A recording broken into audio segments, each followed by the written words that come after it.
Hola, ¿cómo estás? Mi nombre es Fabián Razo, soy instructor en la compañía Trafomex y en esta ocasión vamos a revisar el tema de ¿qué es una corriente de fuga?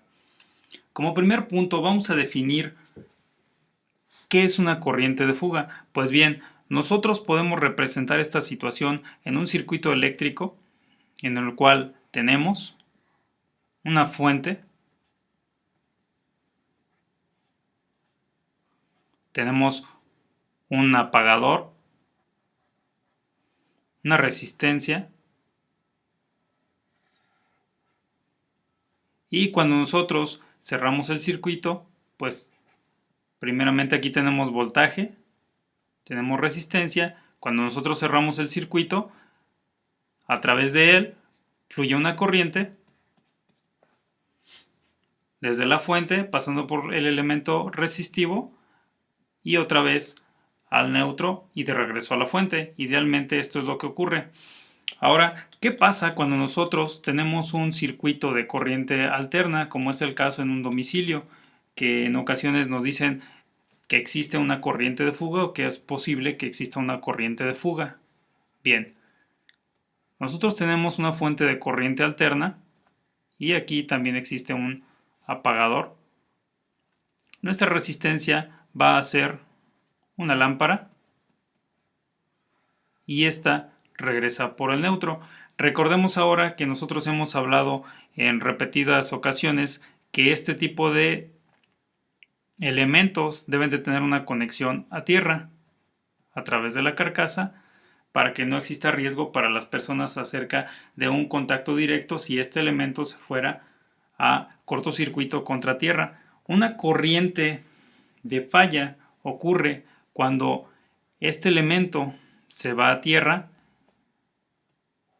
cerramos el circuito, se produce una corriente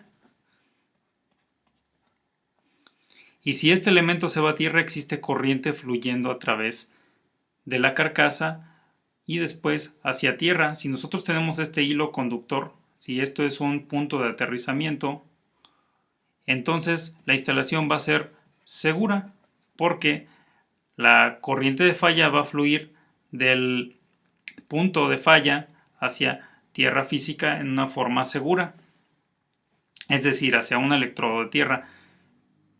Y esto es cuando ocurre también una falla de cortocircuito, es decir, como si nosotros tuviéramos un cable cortocircuitando fase contra neutro. Esto ocasiona una corriente de falla enorme que es igual a voltaje entre resistencia y esto nos dice que si nuestra fuente es de 120 volts, 120 entre la resistencia del elemento que está haciendo cortocircuito, que supongamos puede ser de 0.01 ohm,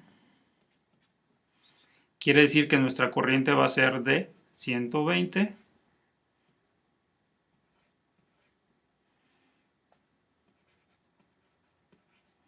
amperes. Es decir, que nuestra corriente va a ser de 12.000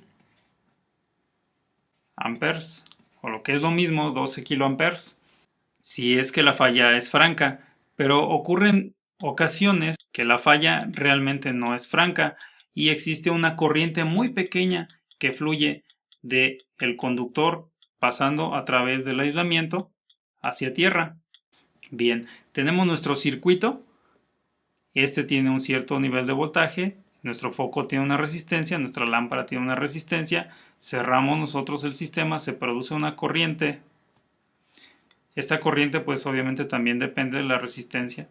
Y si el factor de potencia de nuestro sistema es de 1, entonces nuestra corriente va a ser igual a voltaje sobre resistencia, que si esta normalmente es de 120 volts, otra vez, y nuestra resistencia es de 10 ohms de nuestra lámpara,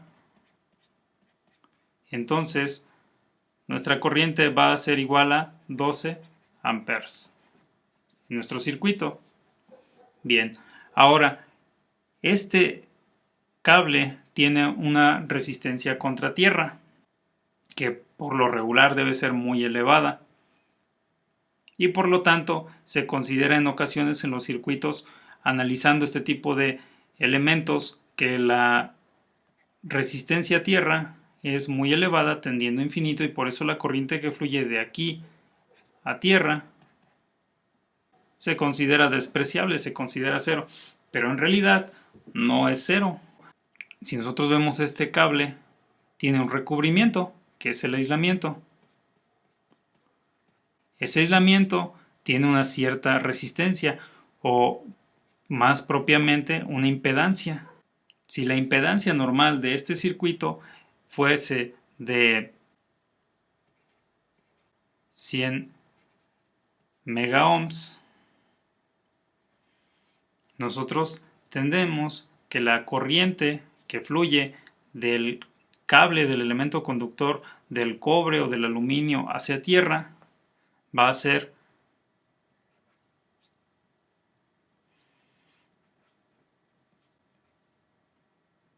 120 volts entre 100 megaohms.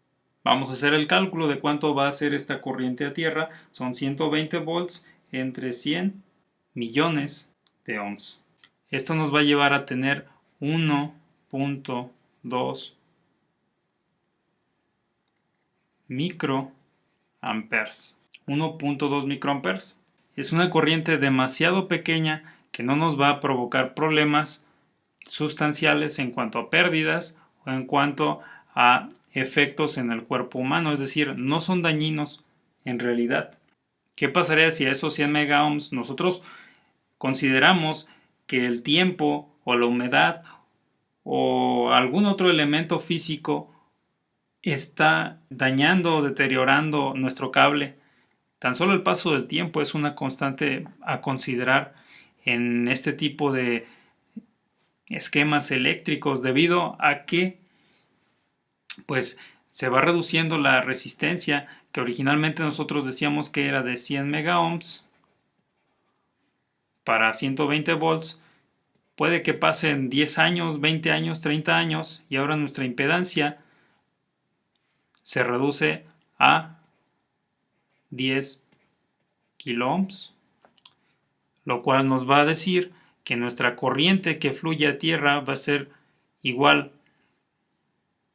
al voltaje entre la resistencia, es decir, 120 volts entre 10 kiloohms. Y ahora la corriente de fuga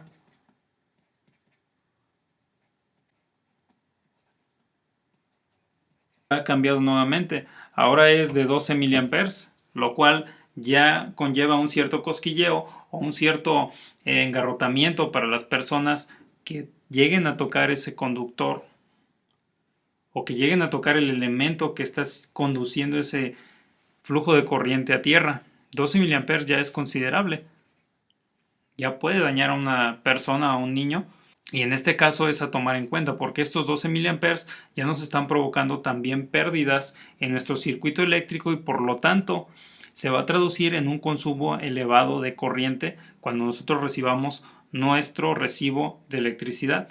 Ahora, ¿qué pasa si esta impedancia sigue reduciéndose, si esta resistencia sigue reduciéndose y ahora es de 5 kiloohms? Pues la corriente se va a multiplicar y ahora va a ser de 24 miliamperes. Esta es una corriente que ya puede provocar un paro cardíaco o que puede llegar a provocar un problema respiratorio en ciertas personas dependiendo de su resistencia o de la parte de contacto a tierra y del tiempo de exposición.